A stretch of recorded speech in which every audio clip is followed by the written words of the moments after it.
اعوذ باللہ من الشیطان الرجیم بسم اللہ الرحمن الرحیم۔ سورۃ الممتحنہ مدنیہ۔ سورہ ممتحنہ مدینہ میں نازل ہوئی ہے۔ اس کی 13 آیات اور 2 رکوع ہیں۔ یا ایھا الذین آمنوا، اے ایمان والو، لا تتخذوا عدوی وعدوکم اولیاء، اگر تم نہ بناؤ میرے دشمنوں اور اپنے دشمنوں کو ایسا دوست، تلقون الیہم بالمودۃ، کہ ان کو محبت کے پیغام بھیجنے لگو، وقد کفروا بما جاءکم من الحق، اور انہوں نے اس کو اتنا جھٹلایا ہے کہ حالانکہ تمہارے پاس جو حق آیا ہے انہوں نے اس کو اتنا جھٹلایا ہے کہ یخرجون الرسول وایاکم، کہ وہ رسول کو بھی اور تمہیں بھی اس وجہ سے مکہ سے باہر نکالتے رہے ہیں کہ ان تؤمنوا باللہ ربکم، کہ تم اپنے پروردگار پر ایمان لائے ہو جو کہ تمہارا رب ہے، تم اللہ پر ایمان لائے ہو جو کہ تمہارا رب ہے۔ ان کنتم خرجتم جہادا فی سبیلی، اگر تم میرے راستے میں جہاد کرنے کی خاطر، وابتغاء مرضاتی، اور میری خوشنودی حاصل کرنے کے لیے گھروں سے نکلے ہو، تسرون الیہم بالمودۃ، تم ان سے خفیہ طور پر دوستی کی بات کرتے ہو، وانا اعلم بما اخفیتم وما اعلنتم، حالانکہ جو کچھ تم خفیہ طور پر کرتے ہو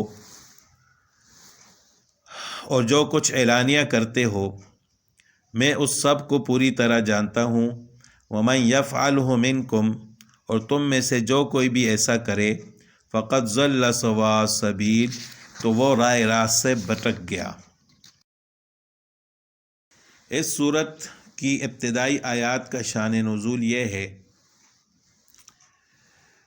کہ غزوہ بدر کے بعد فتح مکہ سے پہلے مکہ مکرمہ کی ایک مغنیہ عورت جس کا نام سارہ تھا، جو گانا گانے والی تھی، پہلے مدینہ طیبہ آئی۔ رسول اللہ صلی اللہ علیہ وسلم نے اس سے پوچھا کیا تم ہجرت کر کے آئی ہو؟ تو کہا کہ نہیں۔ آپ صلی اللہ علیہ وسلم نے پوچھا کہ کیا پھر تم مسلمان ہو کر آئی ہو؟ اس نے اس کا بھی انکار کر دیا۔ آپ صلی اللہ علیہ وسلم نے فرمایا پھر یہاں کس غرض سے آئی ہو؟ اس نے کہا کہ آپ لوگ مکہ مکرمہ کے اعلیٰ خاندان کے لوگ تھے، آپ ہی میں میرا گزارا تھا، اب مکہ کے بڑے سردار تو غزوہ بدر میں مارے گئے اور آپ لوگ یہاں چلے آئے ہیں، میرا گزارا مشکل ہو گیا ہے، میں سخت حاجت اور ضرورت میں مبتلا ہوں، اگر آپ سے مدد لینے کے لیے یہاں آئی ہوں۔ تو آپ صلی اللہ علیہ وسلم نے فرمایا کہ تم مکہ مکرمہ کی پیشہ ور مغنیہ ہو، یعنی یہ تمہارا پیشہ ہے۔ وہ مکہ کے نوجوان کیا ہوئے جو تجھے روپیہ پیسے کی بارش تمہارے اوپر کرتے تھے، یعنی وہ اب کیوں نہیں تمہیں پیسے دیتے؟ اس نے کہا کہ واقعہ بدر کے بعد ان کی تقریبات اور جشن ختم ہو چکے ہیں، اس وقت سے کسی نے مجھے نہیں بلایا۔ تو رسول اللہ صلی اللہ علیہ وسلم نے بنی عبد المطلب کو اس کی امداد کرنے کی ترغیب دی، انہوں نے اس کو نقد اور پوشاک وغیرہ دے کر رخصت کیا۔ اور یہ وہ زمانہ تھا جب صلح حدیبیہ کا معاہدے کو کفار قریش نے توڑ ڈالا تھا،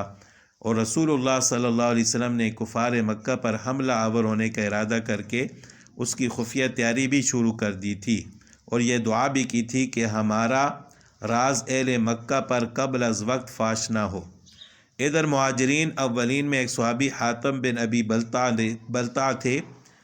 جو اصل سے یمن کے باشندے تھے، مکہ مکرمہ میں آ کر مقیم ہو گئے تھے، وہاں ان کا کوئی کنبہ قبیلہ نہ تھا، وہیں مسلمان ہو گئے، پھر ہجرت کر کے مدینہ آئے، ان کے اہل و عیال بھی مکہ مکرمہ میں تھے۔ رسول اللہ صلی اللہ علیہ وسلم اور بہت سے صحابہ کرام کی ہجرت کے بعد مشرکین مکہ ان مسلمانوں کو جو مکہ مکرمہ میں رہ گئے تھے ستاتے تھے اور پریشان کرتے تھے۔ جن مہاجرین کے عزیز مکہ میں موجود تھے ان کو تو کسی درجے میں تحفظ حاصل تھا۔ حاتم بن ابی بلتع کو یہ فکر تھی کہ میرے اہل و عیال دشمنوں کی ایذاؤں سے بچانے والا ان کو کوئی بھی نہیں ہے۔ انہوں نے اپنے اہل و عیال کے تحفظ کا موقع غنیمت جانا کہ اہل مکہ پر کچھ احسان کر دیا جائے تو ان کے بچوں کو نہیں ماریں گے، ان پر ظلم نہیں کریں گے۔ تو ان کو اپنی جگہ یہ یقین تھا کہ رسول اللہ صلی اللہ علیہ وسلم تو حق تعالیٰ ان کو فتح ہی عطا فرمائیں گے۔ تو اگر یہ راز فاش کر دینے کا کوئی نقصان نہیں ہے تو میں ان کو کوئی راز، آپ صلی اللہ علیہ وسلم کا راز ان کو دے دوں۔ اگر میں نے ان کو کوئی خط لکھ کر اس کی اطلاع دی تو رسول اللہ صلی اللہ علیہ وسلم کا ارادہ تم لوگوں پر حملہ کرنے کا ہے تو میرے بچوں کی حفاظت ہو جائے گی۔ یہ غلطی ان سے ہو گئی۔ ایک خفیہ خط اہل مکہ کے نام لکھ کر اس جانے والی عورت جو کہ گانا گانے والی تھی، سارہ جس کا نام تھا، اس کے سپرد کر دیا۔ رسول اللہ صلی اللہ علیہ وسلم کو اللہ تعالیٰ نے بذریعہ وحی اس معاملے کی اطلاع دے دی، اور یہ بھی آپ کو معلوم ہو گیا کہ وہ عورت اس وقت روضہ خاک کے مقام تک پہنچ چکی ہے۔ پھر آپ صلی اللہ علیہ وسلم نے حضرت علی رضی اللہ تعالیٰ عنہ کو اور ابو مرثد اور زبیر بن عوام کو حکم دیا کہ گھوڑوں پر سوار ہو کر اس عورت کا تعاقب کیا جائے۔ تو بہرحال یہ ایک لمبا واقعہ ہے۔ تو اس موقع پر اللہ تعالیٰ نے فرمایا کہ اے ایمان والو، میرے دشمن اور اپنے دشمن کو دوست نہ بناؤ، تم ان کو دوستی کے پیغام نہ دو۔ اس میں اسی واقعے کی طرف اشارہ ہے جو حضرت حاطب بن ابی بلتع رضی اللہ تعالیٰ عنہ نے کفار کے نام خط لکھا تھا اور تو دوستی کا پیغام دیا تھا کہ شاید اس وجہ سے میرے بچے بچ جائیں اور یہ لوگ میرے بچوں پر ظلم نہ کریں۔ تو اللہ تعالیٰ نے فرمایا کہ وہ تو آپ کو اور رسول اللہ صلی اللہ علیہ وسلم کو مکہ سے نکال رہے تھے اس وجہ سے کہ ان تؤمنوا باللہ ربکم، کہ تم لوگ اللہ پر جو کہ تمہارا رب ہے اس پر ایمان لائے۔ تو اگر تم میری رضا کے لیے جہاد کے لیے نکلے ہو تو پھر ان لوگوں سے دوستی مت کرو۔ آگے اللہ تعالیٰ نے فرمایا کہ ان یثقفوکم یکونوا لکم اعداء، اگر تم ان کے ہاتھ آ جاؤ تو تمہارے دشمن بن جائیں گے۔ وَيَبْسُطُوا إِلَيْكُمْ أَيْدِيَهُمْ، اور اپنے ہاتھ وَأَلْسِنَتَهُمْ، اور زبانیں پھیلا پھیلا کر تمہارے ساتھ بِالسُّوءِ، تمہارے ساتھ برائی کریں گے۔ وَوَدُّوا لَوْ تَكْفُرُونَ، اور ان کی خواہش یہ ہے کہ تم کافر بن جاؤ۔ ان لوگوں سے یعنی امید نہ رکھنا کہ آپ ان کو کوئی راز بتاؤ گے تو وہ آپ کے ساتھ اچھا سلوک کریں گے۔ وہ موقع پانے کے باوجود تمہارے ساتھ کوئی نرمی نہیں کریں گے، اس کا کوئی امکان نہیں ہے۔ ان کو جب کبھی تم پر غلبہ حاصل ہوگا وہ اپنے ہاتھوں اور زبان سے تمہیں برائی اور تمہاری خرابی کے سوا اور کوئی چیز بھی نہیں کریں گے۔ وَدُّوا لَوْ تَكْفُرُونَ، وہ تو یہ چاہتے ہیں کہ تم کافر ہو جاؤ، یعنی وہ ایک ہی چیز سے راضی ہو سکتے ہیں کہ جب تک نعوذ باللہ آپ اسلام کو چھوڑ کر کافر نہ ہو جائیں۔ لَن تَنفَعَكُمْ أَرْحَامُكُمْ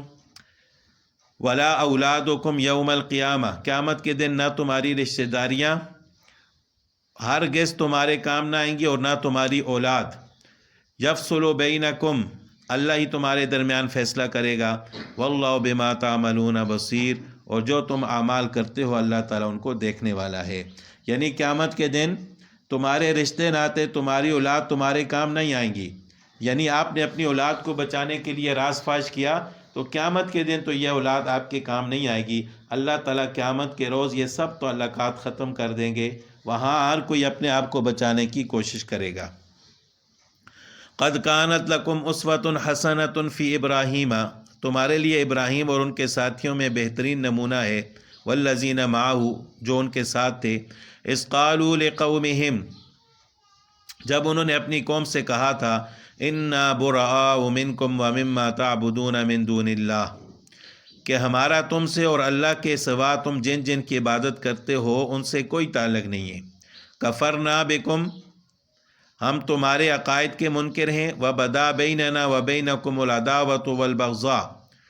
اور ہمارے اور تمہارے درمیان ہمیشہ کے لیے دشمنی اور بغض پیدا ہو گیا ہے۔ حتیٰ تؤمنوا باللہ وحدہ، یہاں تک کہ تم صرف ایک اللہ پر ایمان نہ لاؤ۔ الا قول ابراہیم لابیہ، البتہ ابراہیم نے اپنے باپ سے یہ ضرور کہا تھا کہ لأستغفرن لک، میں آپ کے لیے اللہ سے مغفرت کی دعا ضرور مانگوں گا، وما املک لک من اللہ من شیء، اگرچہ اللہ کے سامنے آپ کو کوئی فائدہ پہنچانے کا کوئی اختیار میں نہیں رکھتا، ربنا علیک توکلنا، اے ہمارے پروردگار آپ پر ہی ہم بھروسہ کرتے ہیں، وإلیک نبنا، اور آپ ہی کی طرف ہم رجوع کرتے ہیں، وإلیک المصیر، اور آپ ہی کی طرف سب نے لوٹ کر جانا ہے۔ تو ان آیات میں اللہ تعالیٰ نے حضرت ابراہیم علیہ السلام کی ایک مثال بیان کر کے صحابہ کرام کو اس سے سبق حاصل کرنے کی تلقین کی ہے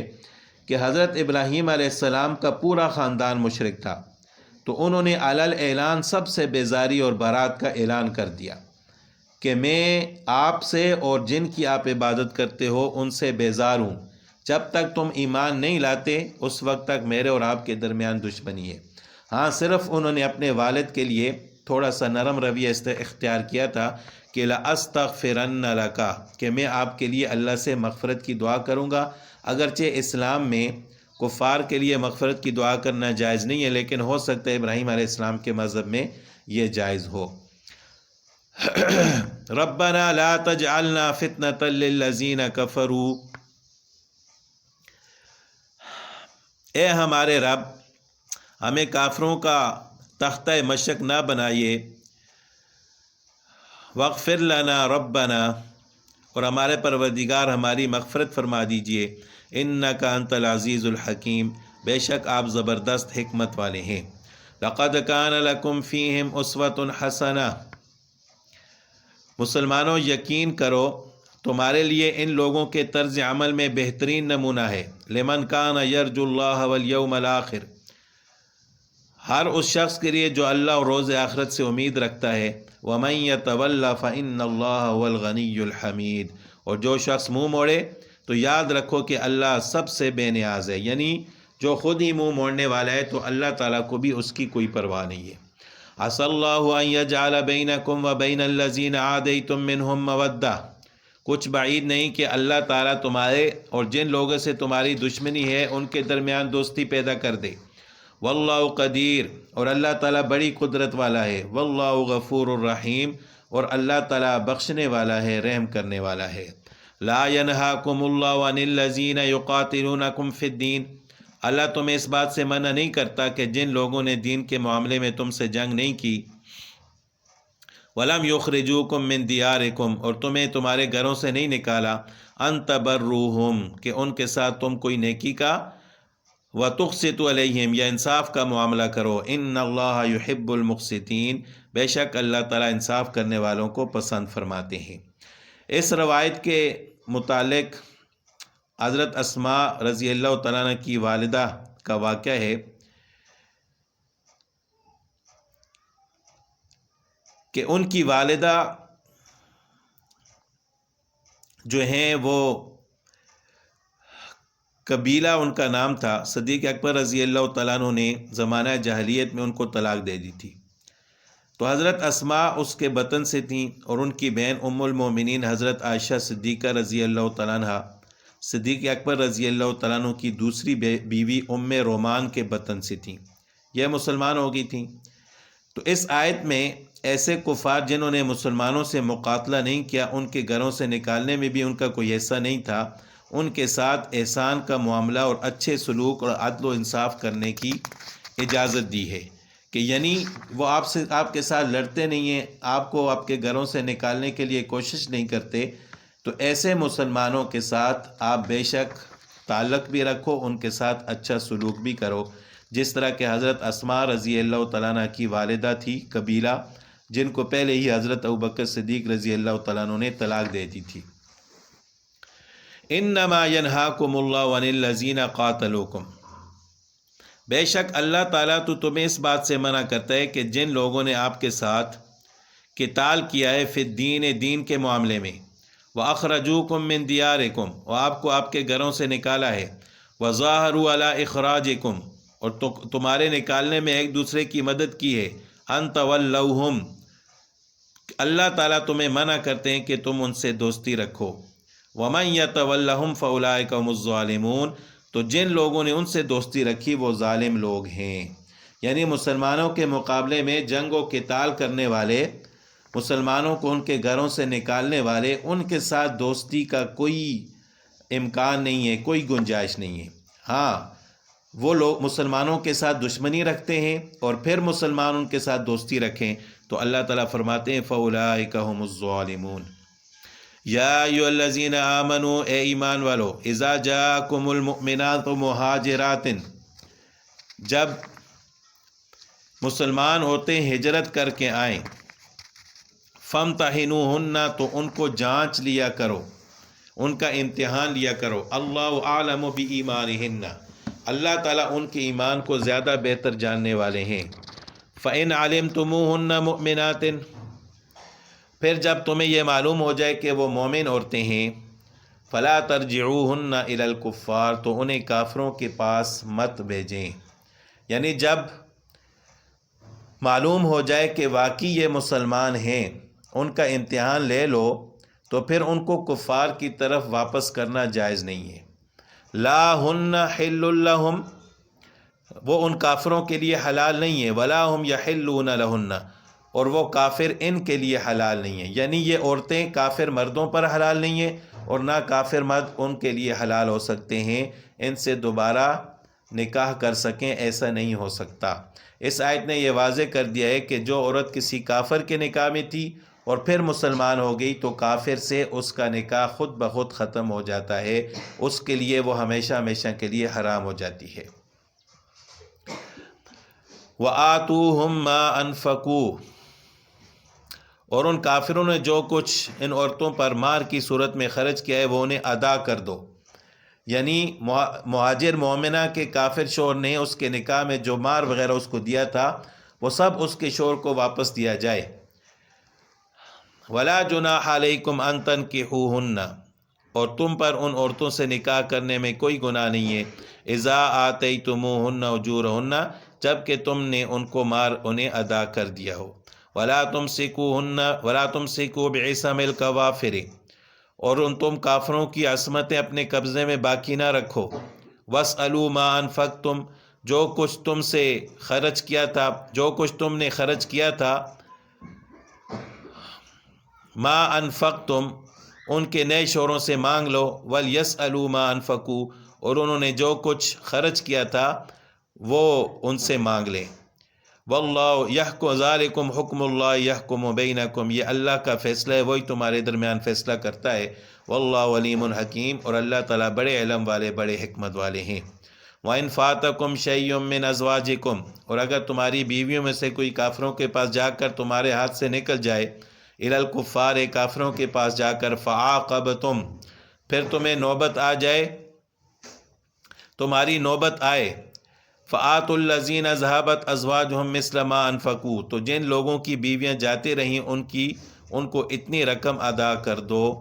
مثل ما انفقوا، جتنی انہوں نے خرچ کی تھی۔ وَاتَّقُوا اللَّهَ الَّذِي أَنْتُمْ بِهِ مُؤْمِنُونَ، اور اللہ سے ڈرتے رہو جس پر تم ایمان لائے ہو۔ یا ایھا النبی اذا جاءک المؤمنات، اے نبی جب تمہارے پاس مسلمان عورتیں آئیں، یبایعنک، اس بات پر بیعت کرنے کے لیے کہ علی اللہ یشرکن باللہ، کہ وہ اللہ کے ساتھ کسی کو شریک نہیں ٹھہرائیں گی، ولا یسرقن، اور نہ چوری کریں گی، ولا یزنین، اور نہ زنا کریں گی، ولا یقتلن اولادہن، اور نہ اپنی اولاد کو قتل کریں گی، ولا یأتین ببہتان، اور نہ کوئی ایسا بہتان باندھے گی، یفترینہ بین ایدیہن وارجلہن، جو انہوں نے اپنے ہاتھوں اور پاؤں کے درمیان گڑھ لیا ہو۔ یہ عربی محاورہ ہے ہاتھوں اور پاؤں کے درمیان کرنے کا، یعنی بہتان باندھنے کے دو مطلب ہیں، ایک یہ کہ کھلم کھلا جان بوجھ کر کسی پر جھوٹ باندھنا، ہاتھوں اور پاؤں کے درمیان بہتان باندھنے کا دوسرا مطلب یہ ہے کہ کسی ایسے شخص کو اپنے شوہر کا بیٹا قرار دیں جو در حقیقت اس کا نہیں ہے۔ ولا یعصینک فی معروف، اور نہ کسی بڑے کام میں تمہاری نافرمانی کریں گی، واستغفر لہن اللہ، تو تم ان کو بیعت کر لیا کرو اور ان کے حق میں اللہ سے مغفرت کی دعا کیا کرو۔ فبایعہن، ان سے بیعت کر لیا کرو،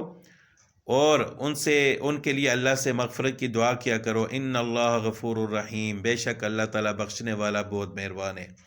یا ایھا الذین آمنوا لا تتولوا قوما، اے ایمان والو ان لوگوں کو دوست نہ بناؤ، غضب اللہ علیہم، جن پر اللہ نے غضب فرمایا ہے، قد یئسوا من الآخرہ،